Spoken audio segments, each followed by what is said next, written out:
Assalamu alaikum warahmatullahi wabarakatuh. Good morning to everyone and welcome again in our online classes. आज की हमारी online class का subject है psychology. नफ्सियात में हमने लास्ट सेशन तक के चैप्टर नंबर 3 की बात की। चैप्टर नंबर 3 में हमने समझा कि बच्चे की फ़र्द की नशोनुमा किस तरह से होती है, नमो, पुख्तगी और नशोनुमा किस तरह से साथ काम करती है और फ़र्द की धीरे धीरे नशोनुमा होती है। इसके अलावा हमने समझा कि फ़र्द के नशोनुमा पर कौन कौन से अवामिल असरअंदाज होते हैं, जिसमें हमने माहौल और विरासत को समझा था। आइए हम नेक्स्ट टॉपिक की ओर चलते हैं, जो बहुत ही ज़्यादा इम्पॉर्टेंट टॉपिक है आपके यूनिट टेस्ट के लिए और आपके अदर एग्ज़ाम जो भी आने वाले एग्ज़ाम्स हैं उन सब के लिए ये टॉपिक बहुत ही ज़्यादा इम्पॉर्टेंट है। इसीलिए इसको ध्यान से समझना और थियोरी के साथ ही इसको कनेक्ट करने की कोशिश करना। टॉपिक का नाम है मानव विकासना नियमों, नशोनुमा की फहमाइश के उसूल। नशोनुमा की फहमाइश के उसूल, इसे हम उर्दू में कहेंगे, गुजराती में कहेंगे मानव विकासना नियमों। इसका मतलब है कि मानव विकास इंसान की नशोनुमा किस तरह से होती है। इसलिए अलग अलग नफ्सियात दानों ने अपनी थियरी, अपने उसूल बताए हैं, जिसके ज़रिए हमें नशोनुमा किस तरह से होती है ये समझने में आसानी हुई है। बहुत सारे नफ्सियातदान हैं जैसे कि कॉलरबर्ग, जीन पियाजे, फ्रॉइड, इन्होंने अपनी अपनी थियरी बताई है और वही थियरी को हम वन बाय वन समझेंगे। तो आइए फर्स्ट ऑफ ऑल हम समझते हैं पियाजे का सिद्धांत। सबके नफ्सियातदानों के अपने अपने उसूल के अलग अलग नाम हैं। इसमें पियाजे का जो सिद्धांत है वो है वकूफ़ी नशोनुमा का सिद्धांत। वकूफ़ का मतलब होता है हमारे ज़हनी आमाल, किस तरह से छोटा बच्चा होता है, धीरे धीरे वो उम्र के साथ बड़ा होता है और उसके वकूफ़ में तब्दीली आती है, किस तरह से कौन कौन से चेंजेस उसके अंदर आते हैं, वही चीज़ें हमें वकूफ़ी नशोनुमा के उसूल में समझना है। तो आइए हम शुरू करते हैं पियाजे का वकूफ़ी नशोनुमा का सिद्धांत। गुजराती में कहेगी जीन पियाजेनो बोधात्मक विकासनो सिद्धांत। पैदा होने के बाद से बच्चा शुरुआत से कुछ वक्त के लिए अपने आसपास की दुनिया से बेखबर होता है। हमले के ज़रिए माहौल से बाहर आने पर वो रोता है, जिससे हमें ये पता चलता है कि बाहर का माहौल उस पर असरअंदाज होता है। घर के लोगों के साथ उसके दाखिली अमल के ज़रिए उसकी वकूफ़ी नशोनुमा तेज़ होती है। फ़र्द के पैदा होने से शुरू होकर ज़िंदगी भर उसका वकूफ़ी नशोनुमा का अमल जारी रहता है। सोचने समझने की शक्ति तो फ़र्द मरते दम तक के उसके जहन में चलती ही रहती है। स्विस नफ्सियातदान, जो हमारे स्विस नफ्सियातदान थे, वो जीन पियाजे थे, वो कहाँ के रहने वाले थे, स्विस के। उनके उसूल में वकूफ़ी नशोनुमा की समझ दिल को छूने वाली है। रियली बहुत ही इंटरेस्टिंग, और जो उनकी थियोरी हो रियली बहुत ही इंटरेस्टिंग और दिल को छूने वाली उनकी ये थियोरी है। इन्होंने पैदाइश से 12 साल तक के मरहलों को जीन पियाजे ने 4 तबक़ों में तकसीम किया है। पैदाइश से लेकर बुढ़ापे से लेकर तो मरते दम तक, मौत तक के, उन्होंने 4 तबक़ात में इसको डिवाइड किया है। तबक़ात देख लेते हैं। पहला है जन्म से 2 साल तक के, दूसरा है 2 साल से 7 साल तक, थर्ड है 7 साल से 12 साल तक, और जो चौथा है मरहला वो है 12 साल से आगे मौत तक के वो मरहला चलता रहता है। मरहलों के नाम भी थोड़े हार्ड है गुजराती में, उर्दू में, बिकॉज साइकोलॉजी है और फर्स्ट टाइम आप पढ़ रहे हो तो आपको इसे गौर से समझना होगा। इनके नामों को ध्यान से बार बार रिपीट करना होगा और याद करना होगा, बिकॉज ये आपके एग्ज़ाम के लिए बहुत ही ज़्यादा ज़रूरी है। तो आइए हम वन बाय वन इनके मरहलों को समझते हैं और जानते हैं कि इनकी थियरी किस चीज़ के ऊपर डिपेंड है। फर्स्ट है संवेदन कारक तबक्को, गुजराती में, उर्दू में कहेंगे इसे तहसी हर की मरहला। तहिस का मतलब होता है हमारे सेंसेस, हमारे 5 सेंस जो है, छूना, देखना, ज़बान, इस तरह से जो हमारे जिल्द वगैरह के जो 5 सेंसेस है उसी के ऊपर ये मरहला डिपेंड है। पैदाइश से 2 साल तक के अरसे को तेसियर की मरहला कहते हैं। सेंसरी मोटर स्टेज, सेंसर के ऊपर डिपेंड होता है, पूरा मरहला हमारे सेंसेस के ऊपर डिपेंड होता है। इस अरसे में बच्चे देखने का, सुनने का, लम्स का, सूंघने वगैरह के मुख्तलिफ़ तहसीसात का तजुर्बा हासिल करता है। पैदाइश के बाद बच्चा थोड़े वक्त के लिए तो बेखबरी होता है दुनिया से, लेकिन धीरे धीरे उसके सेंसेस काम करने लगते हैं। बच्चा देखने लगता है, कोई चीज़ को सुनने लगता है, उसके मम्मी के लम्स का एहसास होता है, वो इसी मरहले में होता है। इब्तदाई दिनों में बच्चा सिर्फ चूसने के, निगलने के इनकासी रद्द-ए-अमल को करता है। छोटा बच्चा होता है, वो जितना छोटा होता है वो चूसने वगैरह के ज़रिए ही अपने अमल अंजाम देता है। कोई भी चीज़ को मुँह में डालना, जैसे हम तस्वीर में देखते हैं, सेम इसी तरह से बच्चा उसका रद्द-ए-अमल करता है।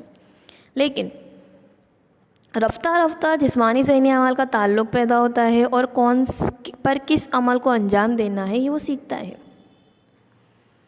धीरे धीरे बच्चा बड़ा होता है और 6 माह के बाद वो जुज़वी तौर पर ढकी हुई मानुष्य को हासिल करने की कोशिश करता है।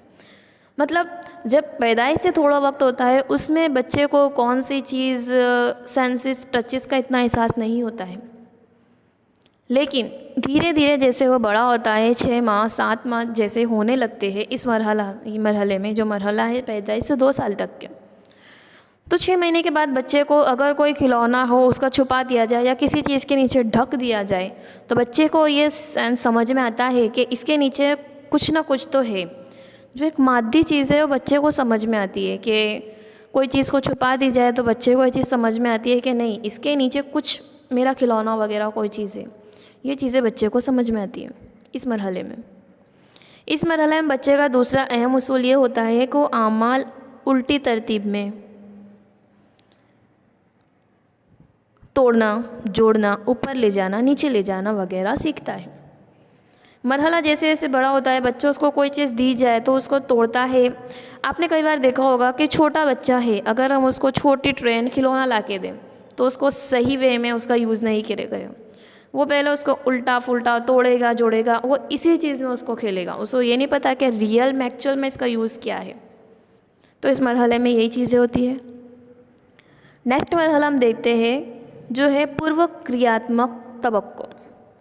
उर्दू में इसे कहेंगे माँ कब्ल अमली मरहला। 2 से 7 बरस के अरसे को पियाजे ने माँ कब्ल अमली मरहले का नाम दिया है। इस उसूल से मुराद है मादी नहीं लेकिन ज़हनी सतह पर किए गए आमाल के मुतालिक मुशाहिदा है। इस अरसे के दौरान बच्चा मादे की शक्ल और उसकी तरतीब पर मज़ीद तवज्जो देता है। मसलन मिट्टी के 2 यकसा वज़न के गोले एक साथ रखे जाए तो बच्चा उन्हें यकसा समझ लेता है, लेकिन उनमें से एक की सूरत बदल दी जाए तो यकसा नहीं है, ऐसा बच्चा समझता है। फॉर एग्ज़ाम्पल मैं आपको एग्ज़ाम्पल देती हूँ। मान लो जो 2 से 7 साल के अरसे के दरमियान का जो बच्चा है, उनके सामने हम 2 पानी के गिलास जिसमें सेम क्वांटिटी में पानी भरा हुआ हो, वो 2 गिलास बच्चे के आगे रखे जाए तो बच्चा उन्हें यकसा ही समझता है कि दोनों सेम है। लेकिन अगर एक गिलास जैसे आपको तस्वीर में नज़र आ रहा है, वही गिलास का पानी हम थोड़ा बड़ा गिलास लगता हो, थोड़ा बड़ा पाइप जैसा उसके अंदर डाल दे, पानी तो उतना ही है, लेकिन बच्चे को ये लगेगा कि जो बड़ा वाला है, जो लंबा नज़र आ रहा है वो ज़्यादा है, उसमें ज़्यादा पानी, इसीलिए वो उस चीज़ को हासिल करने के लिए वो रोएगा। बिकॉज़ बच्चे की समझ यहीं तक के है इस मरहले में। जो चीज़ बच्चे को यकसा लगती है वो उसे यकसा ही मानता है, सेम समझता है। लेकिन अगर हम किसी एक की शक्ल को बदलते, भले ही उसमें वो क्वांटिटी उतनी ही हो, तो बच्चे को ये चीज़ समझ में नहीं आती है, बच्चा उन्हें यकसा ही समझता है। तो इस तरह से ये जो मरहला है इसमें बच्चे की थोड़ी समझ बढ़ती है, लेकिन बच्चा इन चीज़ों में फ़ैसला नहीं कर पाता है। नेक्स्ट मरहला हम देखते हैं जो है मूर्त क्रियात्मक तबक्को। गुजराती में कहेंगे मुजस्सिम, उर्दू में कहेंगे मुजस्सिम अमले मरहला। फ़र्स्ट ऑफ ऑल समझते हैं मुजस्सिम क्या है, तो यानी देखा जाए ऑब्जेक्ट जो हो वो। अब इस मरहले में बच्चे की थोड़ी समझ तो बढ़ती है, लेकिन वो समझ भी अभी लिमिटेड ही है। इस मरहले में क्या होता है, ये जो मरहला है वो है तकरीबन 7 से 12 साल के अरसे के दरमियान का ये जो मरहला है वो है मुजस्सिम अमली मरहला। इस मरहले में बच्चा जो देखी जा सके, उसके सामने मौजूद हो, उन चीज़ों को समझता है। इस मरहले में बच्चा मादी तौर पर मौजूद दिखाई देने वाले और हाथ में पकड़ी जा सके ऐसी शय के बारे में ही सोच पाता है। मसलन सीता गीता से ज़्यादा मोटी है और नीता गीता से ज़्यादा दुबली है, तो कौन ज़्यादा मोटा है? ऐसे सवालों में उस उम्र का बच्चा उलझ जाता है। मतलब हम ओरली बच्चे से पूछे कि भाई सीता गीता से मोटी है, लंबी है, ये जो थिंकिंग वाले, सपोज वाले है, वो बच्चा समझ नहीं पाता है कि कौन सीता कौन गीता, वो उसमें उलझ जाता है। लेकिन अगर हम बच्चे के सामने वही चीज़ रखें, कोई 2 फ़र्द या 3 फ़र्द और उनके कहा जाए कि ये सीता है, ये गीता है, तो बच्चा उनको देख कर वो चीज़ बता सकता है। लेकिन अगर वो चीज़ें उनके सामने मौजूद ना हो तो बच्चा उसमें उनको जवाब नहीं दे पाता, वो सोच नहीं पाता। बिकॉज मुजस्सिम यानी देखा जा सके ऑब्जेक्ट जिसको हम छू सकते हैं, इस मरहले में बच्चा उस चीज़ के बारे में सोचता है। कौन सा मरहला है ये? मुजस्सिम अमली मरहला, जो मरहला है 7 से 12 साल तक के। नेक्स्ट मरहले की हम बात करते हैं। आई होप सो आपको समझ में आया होगा कि इस मरहले में जो छू सकते हैं, देख सकते हैं बच्चा, उसी के बारे में जवाब दे सकता है। जैसे ईमानदारी, अदम तशद्दुद, मोहब्बत, ये चीज़ें ऐसी है जो दिखाई नहीं देती। क्या हम इनको छू सकते हैं? क्या आप ईमानदारी को बता सकते हैं ये ईमानदारी है? नहीं। इसलिए ये चीज़ें दिखाई नहीं दे सकती, तो बच्चा इस चीज़ को समझता भी नहीं है। लेकिन हम बच्चे को बताएं कि ये पुलिस है, ये डॉक्टर है, वो उनके गेटअप से समझता है कि ये है, बिकॉज उसको दिखाई दे रहा है, वो उनको छू सकता है। लेकिन डॉक्टर में ईमानदारी होनी चाहिए, पुलिस में ईमानदारी होनी चाहिए, तो जो ईमानदारी है वो नज़र नहीं आती, तो बच्चा इस चीज़ को नहीं समझ पाता। इस मरहले में, इस स्टेज में बच्चा जो देखी जा सके उन्हीं चीज़ों के बारे में समझता है। नेक्स्ट मरहला हम देखते हैं अमूर्त क्रियात्मक तबक्को। उर्दू में कहेंगे मुजर्रिद अमली मरहला। अब इसमें मुजर्रिद का मतलब ऑपोजिट है, यानी दिखाई ना दे, ऐसा चीज़ है। पहले मरहला में हमने क्या देखा? बच्चे जो दिखाई देता है उसी को समझता है। लेकिन इस मरहले में बच्चा मुजर्रिद मंतीकी अमल करने की क़ुव्वत हासिल करता है। उम्र बढ़ने के साथ साथ बच्चे में मुजर्रिद चीज़ों की, मुजर्रिद क़ुव्वत की नशोनुमा होती है। इस मरहले में मंतीकी ख़यालात और अंदाज़ा मुमकिन होता है। बच्चा लॉजिक, सफाई, आज़ादी, जमहूरियत, ईमानदारी, दगाबाजी, झूठ, ये जो ऐसे चीज़ें जो सिर्फ हम समझ सकते हैं, हमारे लॉजिक है, हमारे जहन में है, वो चीज़ों की एक्चुअल में कोई शक्ल ही नहीं है, इन चीज़ों को बच्चा समझ पाता है। और इसे मिसाल देकर समझाए तो बच्चा इजीली इसको समझता है, क्योंकि बच्चे के अंदर इन चीज़ों की नशोनुमा हो जाती है 12 साल के बाद का जो मरहला है उसमें, जिसे हम कहेंगे मुजर्रिद अमली मरहला।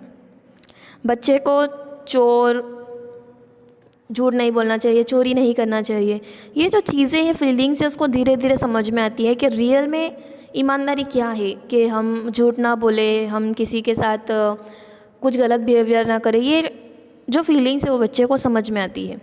और अगर उसे हम एग्जाम्पल के ज़रिए समझाए कि पुलिस वाला है तो उसने ईमानदार होना चाहिए, ये चीज़ें बच्चे को समझ में आती है। मोहब्बत, हमारे वतन से मोहब्बत, ये सारी चीज़ें भी बच्चे को इस स्टेज में धीरे धीरे समझ में आ जाती है। तो इस तरह से जिन प्याजे ने अपने वकूफ़ी नशोनुमा के ज़रिए 4 तबक्कों के ज़रिए हमें बहुत ही ईजी वे में समझाने की कोशिश की है कि बच्चों की वकूफ़ी नशोनुमा किस तरह से होती है। आई होप सो कि आपको ये चारों मरहले में बच्चा किस तरह से प्रोसेस करता है, आगे बढ़ता है, ये समझ में आया होगा। आपके यूनिट टेस्ट के लिए बहुत ही ज़्यादा इम्पॉर्टेंट है, इसको समझिए और लिखिए, 1 बाय 1 पॉइंट लिखिए और आपके एग्जाम्पल्स उसमें लिखिए, तो आपको ज़्यादा समझ में आएगा। Okay, thank you.